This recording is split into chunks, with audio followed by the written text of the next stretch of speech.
Hello बच्चों, let's see this question. Ethyl alcohol obtained by fermentation of molasses can be purified by fractional distillation to give 95% ethyl alcohol. So fractional distillation के मदद से हम purify करते हैं ethyl alcohol को, जो कि फर्मेंटेशन ऑफ मोलालेस से ऑब्टेंड होता है और उसमें 95% ऑफ इथाइल अल्कोहल होता है, right. Then further purification is possible by adding a salt of potassium acetate to ethyl alcohol and then subjected to fractional distillation. आगे का जो प्यूरिफिकेशन प्रोसेस है उसमें हम ऐड करते हैं पोटेशियम एसीटेट को, फिर उसके बाद हम लोग उसे भेज देते हैं फ्रैक्शनल डिस्टिलेशन के लिए. सो इसे हमें एक्सप्लेन करना है, इस पर हमें कमेंट करना है, right. So the key concept,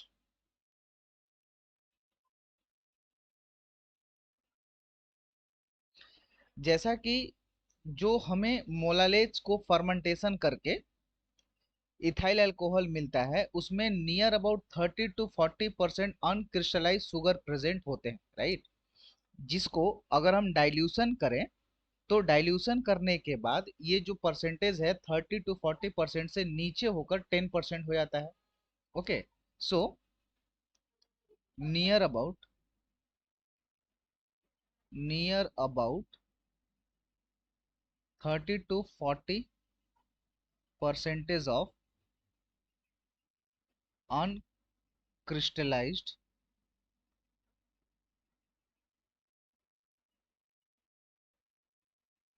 sugar is there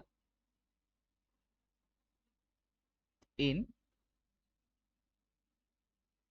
molasses, okay, which upon dilution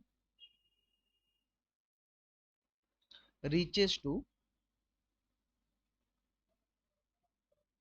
10% of dissolved sugar. Okay. सो इसके बाद हम क्या करते हैं, इस रिजल्टेंट ये जो हमें सॉल्यूशन मिला है जिसमें कि 10% ऑफ डिजॉल्व शुगर है, इसमें पीएच मेंटेन रखने के लिए, जो कि पीएच 4 मेंटेन रखने के लिए हम इसमें ऐड करते हैं sulphuric acid and ammonium salt. ठीक है. जो कि क्या होता है, न्यूट्रिशनल सोर्स होता है ईस्ट सेल के लिए. सो यहाँ पे हम लिख सकते हैं the pH is maintained at 4 by adding of sulfuric acid H2SO4 and ammonium salt. Ammonium salts which will be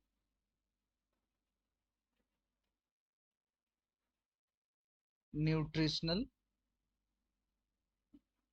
source for yeast cells. Okay. So ultimately east जो है एडेड हो गया है, इसमें हम क्या कर दिए हैं, इट मींस इनडायरेक्टली ईस्ट जो है ऐड कर दिए हैं हम in the form of H2SO4 and ammonium salt के तौर पे.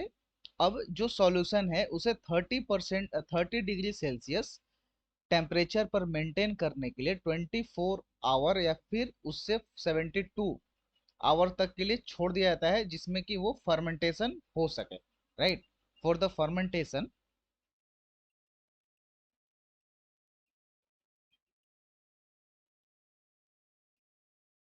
for fermentation resultant solution is maintained at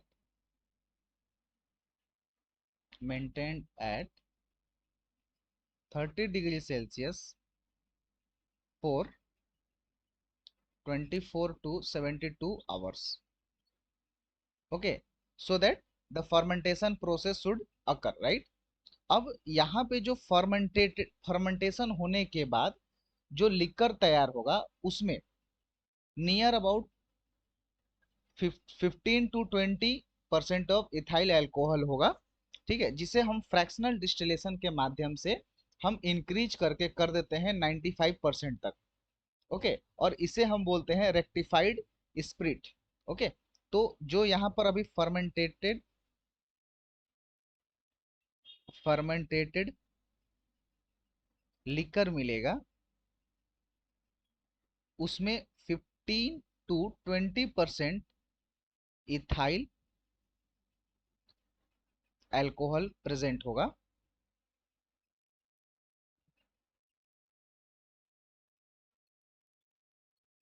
okay, and on fractional distillation on fractional distillation,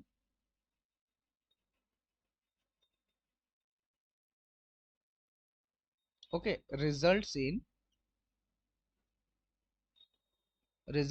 93 to 95% of ethyl alcohol, जिसे हम बोलते हैं रेक्टिफाइड स्पिरिट। अब इसमें जो हम पोटेशियम एसीटेट ओके ऐड करते हैं, so potassium acetate is further added to purify alcohol with any organic matter like proteins and nucleic acid. Okay, then it is a salt that precipitate the organic biomolecules released by the cell. यहाँ पे जो potassium acetate को हम इस alcohol में rectified spirit में मिलाते हैं for the purification purpose along with the other organic matters like proteins and nucleic acid. ये सॉल्ट है, ठीक है, ये क्या करते हैं, ऑर्गेनिक बाई मॉलिक्यूल्स को अलग कर देते हैं जो कि रिलीज हुआ होता है ईस्ट सेल के द्वारा। So this is the reason and this is the process what we are doing for the fermentation of molasses to obtain the ethyl alcohol. So I hope you all understood it well. Thank you, all the best.